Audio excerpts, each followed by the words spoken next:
अस्सलाम वालेकुम स्टूडेंट्स। आज हमने एक्सरसाइज 2.1 सॉल्व करनी है।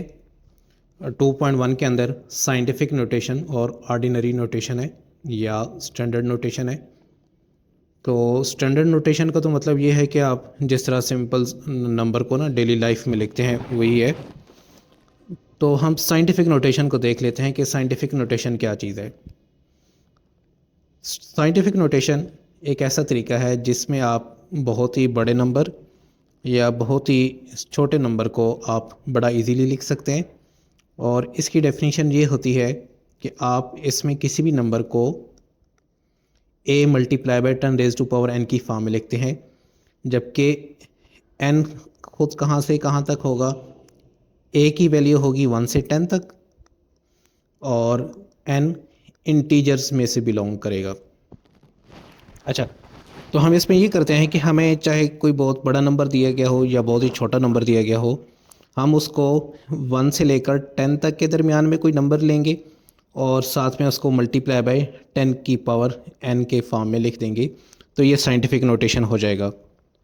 अब इसके लिए दो रूल्स हैं जब हम किसी भी नंबर को साइंटिफिक नोटेशन में कन्वर्ट कर रहे होते हैं, कि ये जो n है इसके ऊपर दो रूल्स हैं। सबसे पहले ये है कि अगर आप डेसिमल को राइट से लेफ़्ट शिफ्ट करेंगे तो फिर n पॉजिटिव होगा, और अगर हम लेफ़्ट से राइट शिफ्ट करेंगे तो फिर n जो है वो नेगेटिव आएगा। बस ये दो रूल्स आपने याद रखने हैं तो आपकी साइंटिफिक नोटेशन बहुत ही ईजीली हो जाएगी। अब देखें क्वेश्चन नंबर 1 अगर हम सॉल्व करें तो क्वेश्चन नंबर 1 में हमें कहा गया है कि आपने इन नंबर्स को साइंटिफिक नोटेशन में कन्वर्ट करना है। तो समझते हैं कि साइंटिफिक नोटेशन में कैसे कन्वर्ट किया जाएगा। साइंटिफिक नोटेशन में बच्चों सबसे पहला रूल ये होता है कि आपने अपने डेसिमल को सबसे पहले जो आपका पहला नॉन ज़ीरो डिजिट है उसके बाद शिफ्ट करना है। तो देखिए अब आपका डेसिमल यहाँ पर है और पहला नॉन ज़ीरो डिजिट आपका कौन सा है, 5 है। तो हमारा डेसिमल जो है वो 5 के बाद आ जाएगा, और ये जो डेसिमल के बाद वाले नंबर हैं ये इसी तरह आ जाएंगे। जबकि 10 की पावर में हमने ये देखना है कि हमने डेसिमल को कितने पॉइंट मूव कराया है। तो 1 2 3 और 4 पॉइंट मूव किया है, और क्योंकि हम लेफ़्ट से राइट की तरफ गए तो यहाँ पर इसकी पावर -4 आ जाएगी। ये इसकी साइंटिफिक नोटेशन आ गई है। फिर सेकंड पार्ट देखें तो बच्चों सेकंड पार्ट में आप देखें कि इसमें डेसिमल यहाँ पर मौजूद है लास्ट में। जिस नंबर में डेसिमल नहीं होता उसका डेसिमल लास्ट में होता है। तो हम डेसिमल को शिफ्ट करेंगे पहले नॉन ज़ीरो डिजिट के बाद, जो कि आ जाएगा हमारा 5.34 मल्टीप्लाई बाय, और हमने ये काउंट कर लेना है कि कितने पॉइंट इसने मूव किया है, कितने डिजिट मूव किया है, 1 2 3 4 5 6 और 7। तो यहाँ पर 10 की पावर 7 आ जाएगी। ये इसकी साइंटिफिक नोटेशन हो गई जी बच्चों। तो थर्ड पार्ट देखें, थर्ड पार्ट में हमें ये वैल्यू दी गई है। तो हमने अपने डेसिमल को जो पहला नॉन ज़ीरो डिजिट है उसके बाद शिफ्ट करना है, वो आ जाएगा 1.2, और फिर हमने ये ज़ीरोज़ काउंट कर लेने हैं। तो ज़ीरोज़ हैं टोटल 10, तो 10 की पावर 10 आ जाएगी, और क्योंकि डेसिमल लेफ़्ट से राइट की तरफ गया है तो इसकी पावर में -10 आएगा जी बच्चों। तो जो चौथा पार्ट है ये ऑलरेडी साइंटिफिक नोटेशन में लिखा हुआ है, तो इसको हम जस्ट ये कर सकते हैं कि यहाँ पर हमने, क्योंकि पॉइंट को तो मूव नहीं करना, पॉइंट तो अपनी जगह पे ही रहेगा, तो ये 10 की पावर 0 आ जाएगा। या फिर अगर ये इसी तरह लिखा रहे तो फिर भी हम इसको कह सकते हैं कि ये साइंटिफिक नोटेशन में ही है। तो ये आपका पहला क्वेश्चन कंप्लीट हो गया है। अब स्टूडेंट्स हमने क्वेश्चन नंबर 2 सॉल्व करना है। तो क्वेश्चन नंबर 2 में हमें कहा गया है कि इनको स्टैंडर्ड नोटेशन के अंदर लिखना है, ये साइंटिफिक नोटेशन के अंदर लिखी हुई हैं। तो पहले वाला जो काम हमने किया है क्वेश्चन नंबर 1 में, अब उसका उलट काम हमने करना है। अगर पावर माइनस होगी तो डेसिमल पीछे की तरफ जाएगा, मीन लेफ़्ट की तरफ जाएगा, और अगर पावर पॉजिटिव होगी तो पॉइंट ने राइट की तरफ मूव करना है। तो देखिए सबसे पहले पार्ट में 10 raised to power -5 है, तो पॉइंट ने लेफ़्ट की तरफ मूव करना है। अब ये जो पावर माइनस है ये हमें ये बता रही है कि डेसिमल की लोकेशन क्या है, पॉइंट ने कहाँ पर होना है। तो पॉइंट 5 डिजिट के बाद है, तो एक डिजिट तो ये इसने क्रॉस कर लिया और पीछे फिर हमें 4 ज़ीरो लगाने पड़ेंगे, और ये जो बाद वाले ज़ीरोस थे या जो डेसिमल के बाद वाले डिजिट हैं इन्होंने उसी तरह ही आ जाना है। तो ये पहले वाले क्वेश्चन की हो गई साइंटिफिक नोटेशन, स्टैंडर्ड नोटेशन हो गई। Second part 5.64 multiply by 10⁻�0। तो 10⁻�0 क्या होता है, ये 1 ही होता है। तो 1 के साथ जब ये मल्टीप्लाई होगा तो ये 5.64 ही आ जाएगा। ये ऑलरेडी स्टैंडर्ड नोटेशन में ही लिखा हुआ है। थर्ड पार्ट को अगर आप देखें तो थर्ड पार्ट में 10 की पावर -6 है। अब ये जो पावर माइनस है ये हमें बता रही है कि पॉइंट ने लेफ़्ट की तरफ मूव करना है। एक डिजिट ऑलरेडी मौजूद है जो कि 6 है, तो 6 डिजिट्स पूरे करने के लिए हमें 5 ज़ीरोज़ लगाने पड़ेंगे। तो शुरू में हम 5 ज़ीरो लगा देंगे, तो ये इसकी स्टैंडर्ड नोटेशन आ गई। चौथे पार्ट में देखें, चौथे पार्ट में 10 की पावर +9 है। अब ये +9 हमें ये बता रहा है कि पॉइंट ने राइट की तरफ मूव करना है और कितने डिजिट के बाद पॉइंट होना चाहिए, तो वो 9 डिजिट्स हैं। अब यहाँ पर आप देखें ऑलरेडी 4 डिजिट्स इसमें मौजूद हैं। तो पॉइंट ने 4 डिजिट तो ऑलरेडी मूव कर लिए हैं ये वाले, और आगे 9 डिजिट्स पूरे करने के लिए हमें इसके आगे 5 ज़ीरोज़ और लगाने पड़ेंगे। जी स्टूडेंट्स, आगे अपने क्वेश्चन नंबर 3 सॉल्व करना है। क्वेश्चन नंबर 3 में हमें कहा गया है कि आपने इनको जो सामने इनकी फॉर्म लिखी हुई है उसके अंदर कन्वर्ट करना है। मतलब इसको आपने साइंटिफिक नोटेशन में कन्वर्ट करना है, इनको स्टैंडर्ड में कन्वर्ट करना है। तो चले हम पहला पार्ट सॉल्व करते हैं। पहले पार्ट में आप देखें तो सबसे पहले ये जो साइंटिफिक फॉर्म में नहीं लिखे हुए इनको हमने साइंटिफिक में कन्वर्ट करना है। तो ये वाला पॉइंट इधर शिफ्ट होगा, 5.6371 मल्टीप्लाई बाय, अब पॉइंट ने 2 डिजिट मूव किया है तो 10 की पावर 2 आ जाएगा।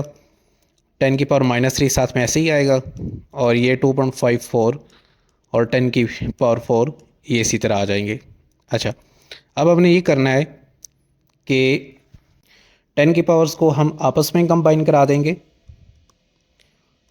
2 -3 +4 हो जाएगा, जबकि ये जो 5.6371 है इसको हमने 2.54 के साथ मल्टीप्लाई करवा देना है। तो जब हम इन दोनों को मल्टीप्लाई करवाएंगे जी स्टूडेंट्स, तो मल्टीप्लाई करवाने के बाद आ जाता है 14.31823।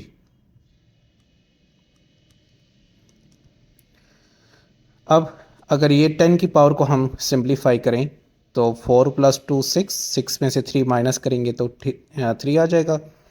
और ये जो 14.38 है इसको भी साइंटिफिक नोटेशन में हमने कन्वर्ट करना है, तो ये पॉइंट इधर से इधर शिफ्ट हो जाएगा। तो ये आपका आ जाता है 1.4318, और यहाँ से एक 10 की पावर 1 आ जाता है, फिर 1.4318 बेसिस सेम है इनकी तो पावर्स ऐड हो जाएंगी, 1 + 3 हो जाएगा, और आंसर आ जाएगा 1.4318 10⁻⁴। सेकेंड पार्ट को हमने स्टैंडर्ड नोटेशन के अंदर कन्वर्ट करना है। तो स्टैंडर्ड नोटेशन में कन्वर्ट करने के लिए हम ये करते हैं कि पहले हम सारे को ही साइंटिफिक में कर लेते हैं। तो ये जो 0.023 है इसको अगर हम साइंटिफिक में लिखें तो ये आ जाएगा 2.3 मल्टीप्लाई बाय 10⁻⁻2, और ये साथ में 10⁻5 डिवाइडेड बाय 10⁻3, इन्होंने एज इट इज़ आ जाना है। फिर हम ये करेंगे कि ये जो 10 की पावर्स हैं इनको हम कंबाइन करा देंगे। -2 बेसिस सेम है तो इनकी पावर्स ऐड हो जानी है, +5, जबकि हमें पता है कि अगर डिवीजन हो रही हो तो पावर्स माइनस होती हैं, लेकिन यहाँ पे ऑलरेडी माइनस है तो ये पावर जब ऊपर हम लेके जाएंगे तो ये प्लस हो जाएगी। तो 2.3 5 + 3 8 में से 2 माइनस करेंगे तो 6 हो जाएगा। और इसको जब हम मल्टीप्लाई करवाते हैं तो मल्टीप्लाई करवाने के बाद इसका आंसर आ जाएगा 2 3, और साथ में 6 ज़ीरोज़ आपने लगा देने हैं, 5 ज़ीरोज़ आएंगे। ये इसका आंसर आ गया। आगे हमने थर्ड पार्ट सॉल्व करना है। थर्ड पार्ट में इसको साइंटिफिक नोटेशन में कन्वर्ट करना है। तो चले हम इसको साइंटिफिक में कन्वर्ट करते हैं। साइंटिफिक में कन्वर्ट करने के लिए हम ये करेंगे कि हमने इसको साइंटिफिक में लिखना है। तो इसकी साइंटिफिक फॉर्म आ जाएगी 5.067 और 10 की पावर क्या आएगी, डेसिमल ने 3 डिजिट्स मूव किया है तो 10 की पावर +3 आएगी और ये साथ में 10 की पावर -3 डिवाइडेड बाय 10⁻³ इन्होंने एज इट इज़ आ जाना है। फिर अब ये जो 10 की पावर्स हैं इनको हमने कंबाइन कराना है। तो कंबाइन कराने के लिए हम ये कर सकते हैं, पहले हम इन दोनों को मल्टीप्लाई करवा लेते हैं। मल्टीप्लाई करवाने से क्या आएगा, इनको मल्टीप्लाई करवाने पे आता है 12.915783 और बेसिस सेम है तो पावर्स ऐड हो जाएंगी, जबकि डिवीजन में हो तो पावर सब्ट्रैक्ट हो जाएगी।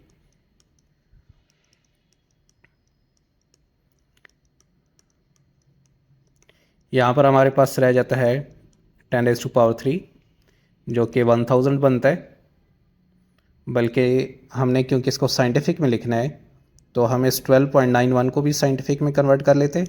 ये आ जाएगा 1.29155783 और यहाँ से क्योंकि डेसिमल ने एक डिजिट मूव किया है तो 10⁻1 और 10⁻³ ऐसे ही आ जाएगा।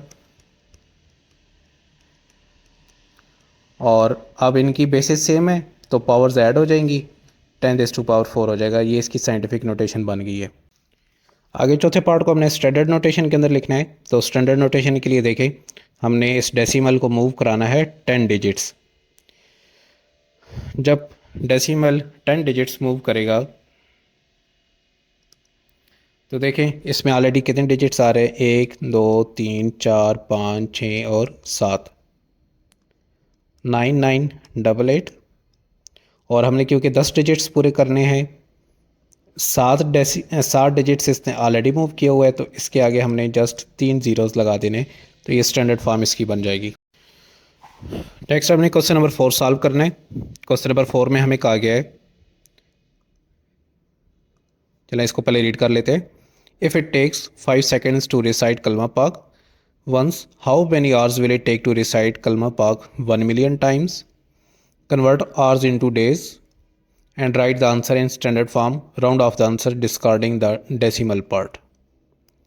यहाँ पे ये कह रहा है कि कलमा पाक एक बार पढ़ने में 5 सेकंड अगर लगते हैं तो 1 मिलियन टाइम्स पढ़ने के लिए कितना टाइम लगेगा। फिर आपने इसको घंटों में कन्वर्ट करना है और डेज़ में कन्वर्ट करना है और आपका जो फाइनल आंसर है वो डेज़ के अंदर होना चाहिए। तो चलिए अब इसको सॉल्व कर लेते हैं। सबसे पहले हमें ये पता होना चाहिए कि 1 मिलियन कितना होता है। तो 1 मिलियन होता है बच्चों 10⁻6। फिर हम लिख लेते हैं कि एक बार पढ़ने के लिए कितना टाइम लगेगा। तो एक बार पढ़ने में लगते हैं 5 सेकंड्स, जबकि हमने ये फाइंड करना है कि 1 मिलियन टाइम्स के लिए कितना टाइम लगेगा। तो 1 मिलियन टाइम्स के लिए हमने क्या करना है कि हमने सिंपली 5 को मल्टीप्लाई करा देना है 1 मिलियन के साथ। तो इतना आ जाएगा आंसर आपका सेकंड्स के अंदर कि इतने सेकंड लगते हैं। अच्छा, अब क्योंकि हमने आंसर को घंटों में कन्वर्ट करना है और फिर घंटों से आवर्स में कन्वर्ट करना है और आवर्स से आपने फिर डे के अंदर जाना है, तो हमें पता है कि एक आवर के अंदर 60 मिनट होते हैं और 1 मिनट के अंदर 60 सेकंड होते हैं। तो इसका मतलब ये हो गया कि एक घंटे के अंदर 3600 सेकंड होंगे। 3600 को अगर हम आर की फॉर्म में लिखें तो ऐसे लिख सकते हैं 3.6 मल्टीप्लाई बाय 10⁻, यहाँ से पॉइंट हम इधर लेके आए तो 10⁻3 आ जाएगा। तो अगर हम लिखें कि आवर्स कितने लगे हैं तो आवर्स के लिए हमने क्या कराना है कि सेकंड को घंटों में कन्वर्ट कराने के लिए डिवाइड करा देंगे।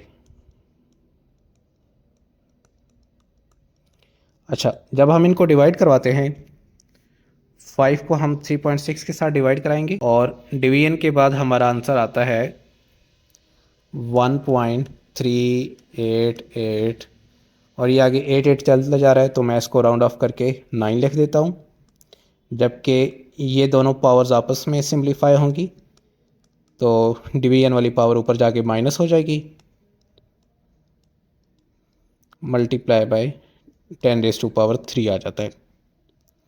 अब जब इसको हम 10⁻³ के साथ मल्टीप्लाई करवाते हैं तो ये आ जाता है 1389 और जो पॉइंट के बाद वाला आंसर है हम उसको छोड़ देंगे।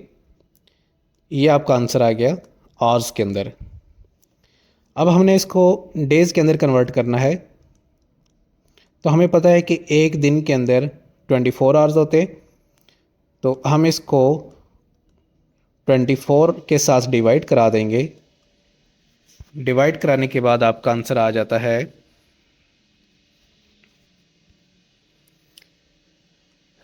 57.875। तो जब हम इसको छोड़ देंगे तो ये आ जाएगा 57 डेज़। नेक्स्ट हमने क्वेश्चन नंबर 5 सॉल्व करना है। क्वेश्चन नंबर 5 चलें एक बार पढ़ लेते हैं।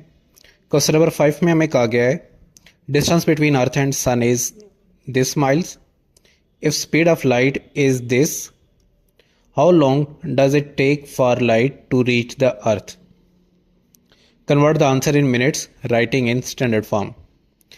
हमें बताया गया है कि अर्थ एंड सन का डिस्टेंस इतना है, अगर स्पीड ऑफ लाइट इतनी हो तो हमने टाइम कैलकुलेट करना है कि ज़मीन पर लाइट को पहुंचने में कितना टाइम लगेगा। तो चलें सबसे पहले हम अपना डेटा लिख लेते हैं। डेटा में हमें ये बताया गया है डिस्टेंस जो कि दिया गया है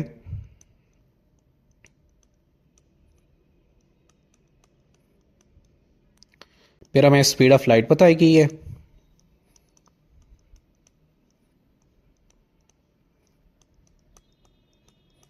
और हमने टाइम फाइंड करना है।